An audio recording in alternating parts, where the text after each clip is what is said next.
llama ¿cómo? Libre albedrío. La libertad de elegir estar cerca de Dios o la libertad de elegir estar lejos de Dios.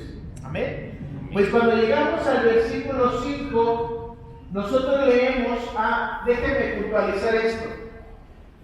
Hay una característica en los escritos del apóstol Pablo que de repente parece como si él fuera repetitivo o como si se fuera a regresar a una idea que él ya planteó.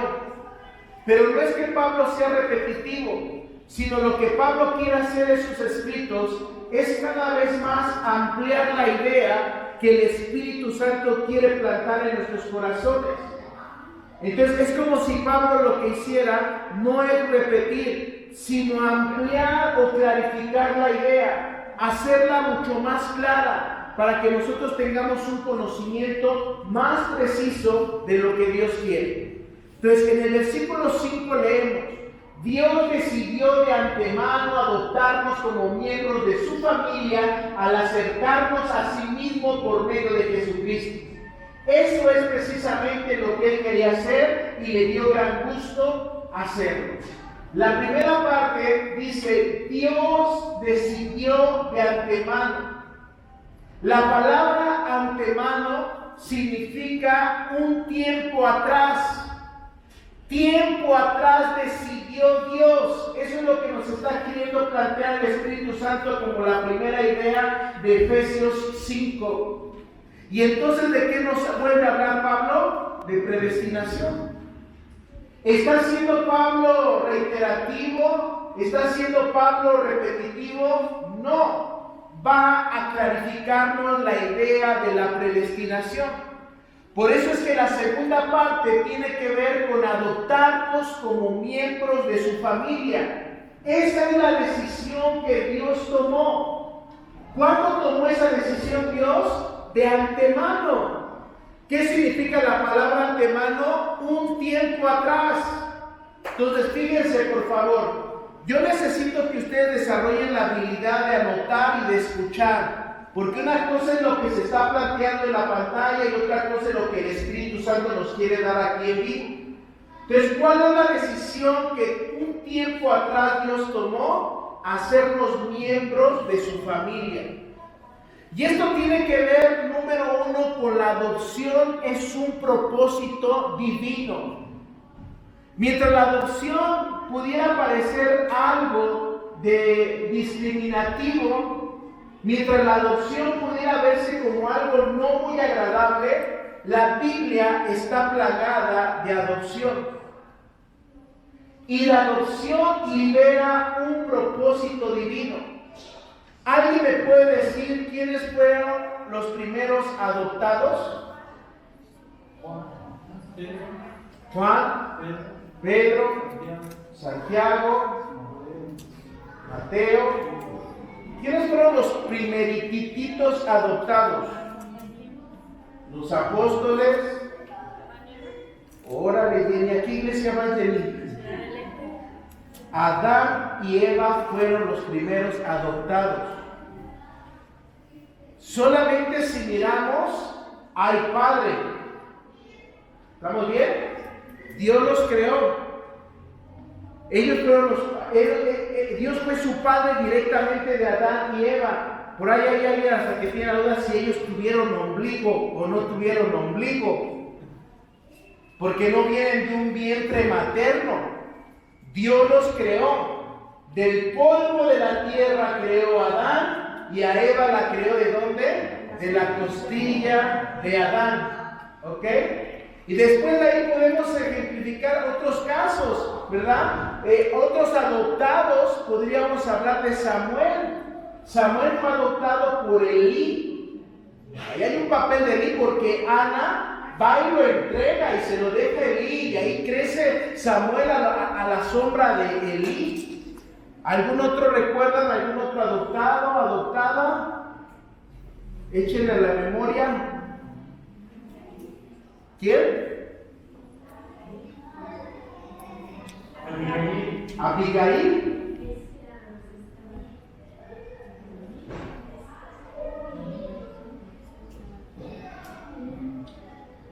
Y es lo que te acuerdas, que me echas un grito. Puede ser Ruth. Ruth. Esther con Mardoqueo. Y hermana, ahorita me está haciendo recordar que Mardoqueo le dice a Esther: ¿quién sabe si para este tiempo naciste? Estamos hablando que la adopción libera un propósito divino. Todos los adoptados fueron con un propósito divino. De tal manera que tú y yo tenemos que entender que somos adoptados en Cristo Jesús para realizar un propósito divino. Tenemos algo que realizar de parte de Dios. Venimos con una tarea. Número 2, adopción es señal de pertenencia. Dios nos adopta para que tú y yo podamos entender que le pertenecemos a Él. Fíjate que cuando una persona presenta a sus hijos, no dice: mira, te presento al hijo de mis entrañas. No dice: te presento al hijo que me nació. ¿Cómo decimos? Te presento a mi hijo. Otra vez, te presento a mi hijo. Hagan un énfasis en el mi. Te presento a mi hijo. Eso es pertenencia. Cuando Dios nos adopta, es para que el reino espiritual pueda entender que nosotros le pertenecemos a Dios. Él es nuestro Padre. Nosotros somos de Él y Él es de nosotros. Es una pertenencia. Y número 3, la adopción tiene que ser vista según Roma. Esto es un dato bien interesante, porque cuando el Espíritu Santo inspira al apóstol Pablo a hablar del concepto de adopción, Pablo lo hace con la concepción del Imperio Romano. ¿Qué sucedía en el Imperio Romano? Las leyes romanas dictaban y decían que si un padre desechaba a un hijo legítimo, le podía quitar todos sus derechos, pero y si él quería no se los volvía a dar nunca. Pero cuando una persona adoptaba a un hijo y lo hacía legítimo por medio de la adopción, ella no lo podía repudiar en toda su vida. Ya no le podía quitar sus derechos. Había un documento legal que lo hacía legítimo. Y aunque el padre se arrepintiera de haberlo adoptado, no perdía ningún derecho, a diferencia del hijo legítimo. Con el hijo legítimo, de su carne, de sus huesos, de sus entrañas, lo podía repudiar y quitarle la herencia, pero a un hijo adoptado no. Y eso es lo que hace Dios. Y aquí volvemos al planteamiento de la salvación. Si es una adopción vista desde las leyes del Imperio Romano, ¿se puede perder? No, no. Porque esa es la concepción que está trayendo el Espíritu Santo con el concepto de adopción. Algo que Dios nos hace, que Dios nos regala para que le pertenezcamos siempre a Él. La siguiente parte de este versículo nos habla miembros, nos adoptó para hacernos miembros. Eso habla de que pertenecemos y pasamos a ser parte integral de alguien. Es como si yo te dijera: descríbeme los miembros de tu cuerpo. Me dirías cabeza, brazos, piernas, ojos, boca, orejas, todo eso, porque son miembros que pertenecen a un mismo cuerpo. Y eso es lo que Dios quiere hacer con nosotros, que pertenezcamos en identidad, en propósito a Él. Cuando hablamos de miembros, hablamos de legitimidad. A través del sacrificio de Jesús, nosotros somos hijos legítimos. No somos bastardos, somos hijos legítimos, con los mismos derechos que Jesús. Tenemos los mismos derechos que Cristo Jesús tiene como hijo. La Biblia lo describe al Señor Jesús como nuestro hermano mayor, pero también nos habla de las mismas obligaciones. Y aquí es donde el cristianismo se ha distorsionado de una manera muy fuerte, porque ahora vemos a muchos creyentes que quieren los derechos, que Dios los bendiga, que Dios los sane, que Dios los levante, que Dios los auxilie, que Dios siempre los oiga, pero no quieren las obligaciones. Las obligaciones como deberes de hijos, de buscar a Dios en oración, de conocer el consejo de su palabra. Nosotros como padres nos hemos tomado el tiempo de aconsejar a nuestros hijos, ¿cierto o no? Sí. ¿Cuál es la finalidad de aconsejar a nuestros hijos? Que les vaya bien.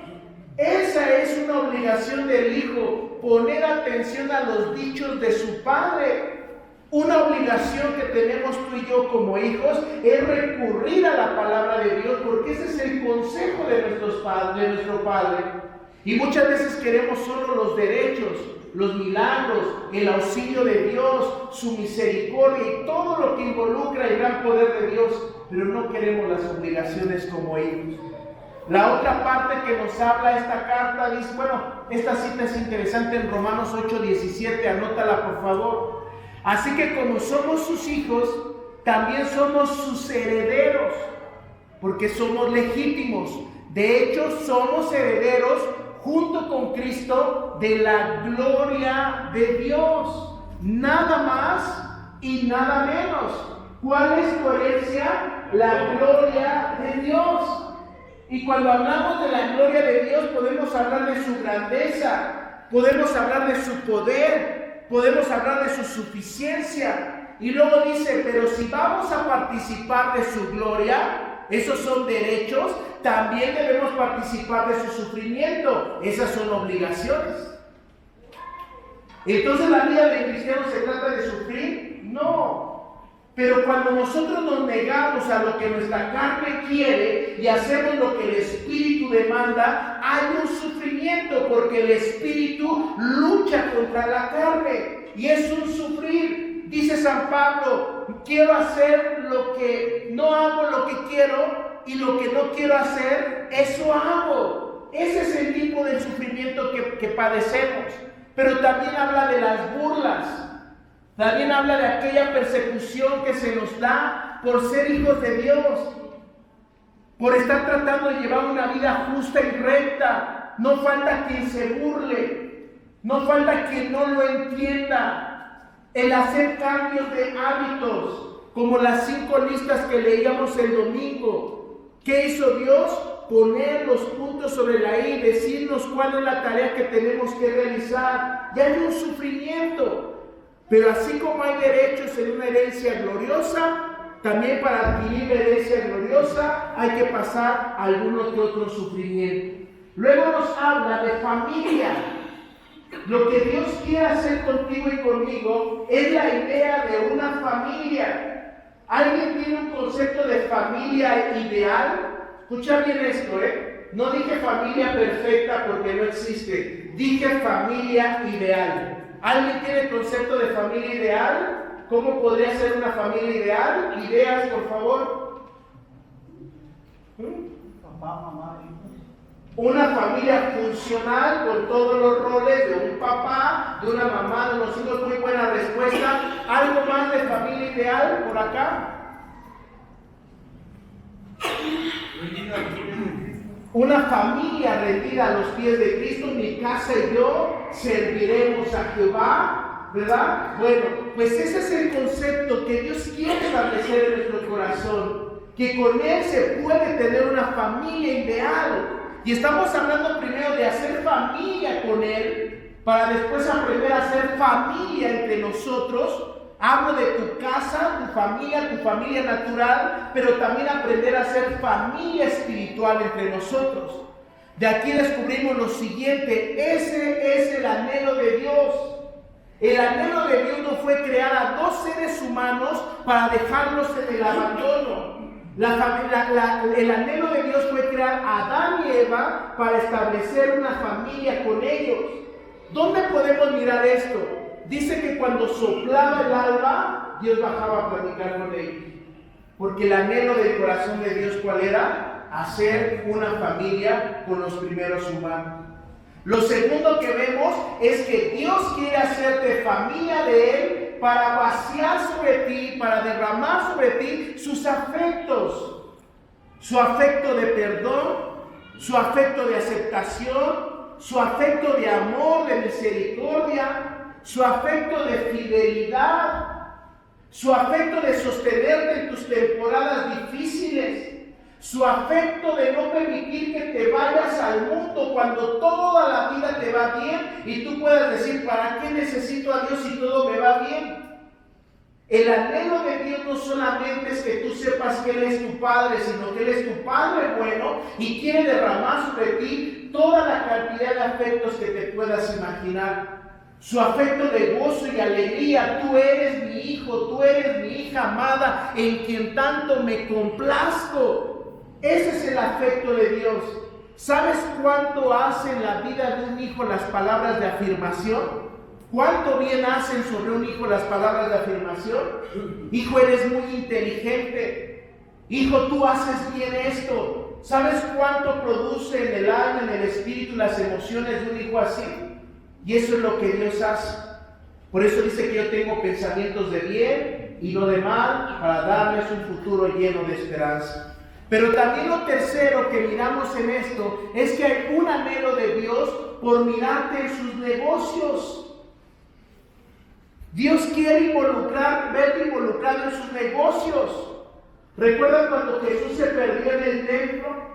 Y sus padres se van pensando que Jesús viene dentro de la caravana con algún familiar o amigo. Y cuando se dan cuenta que Jesús no viene, ¿qué hace José y María? Regresan a buscarlo. ¿Dónde hallaron a Jesús? En el negocio del Padre. Jesús lo dijo, me es necesario estar en los negocios de mi Padre. Lo que Dios quiere es que tú como heredero de su gloria te involucres en los negocios del Padre para traer esa gloria a la tierra. ¿Recuerdan la historia de Abraham y de Sara? ¿Podían tener hijos ellos? No. ¿Cuál era la preocupación más grande de Abraham antes de tener a sus hijos? ¿Cuál era su preocupación más grande? ¿Cuál era? Abraham le dice a Dios, uno de mis criados va a heredar todo esto. No tengo un hijo de mi propia carne que me herede, porque el anhelo del corazón del Padre es que el Hijo siga con el legado. El deseo de Dios es verte funcionar en su reino. Ninguna tarea que tú hagas en el reino de Dios es pequeña, y ningún trabajo que tú hagas para Dios es en vano, porque es el anhelo del Padre que sus hijos y sus hijas podamos crecer al grado de tener una madurez espiritual que nos permita hacernos cargos de sus negocios, orar por los enfermos, predicar su palabra, establecer el reino. Donde un matrimonio se quiere dividir, tú establezcas el reino de Dios para traer unidad y restauración. No solamente es que Dios nos dé sus afectos, Dios quiere que estemos involucrados en sus negocios. Amén. Que Dios despierte en cada uno de nosotros ese anhelo por hacer algo por nuestro Padre Celestial. Amén. Amén.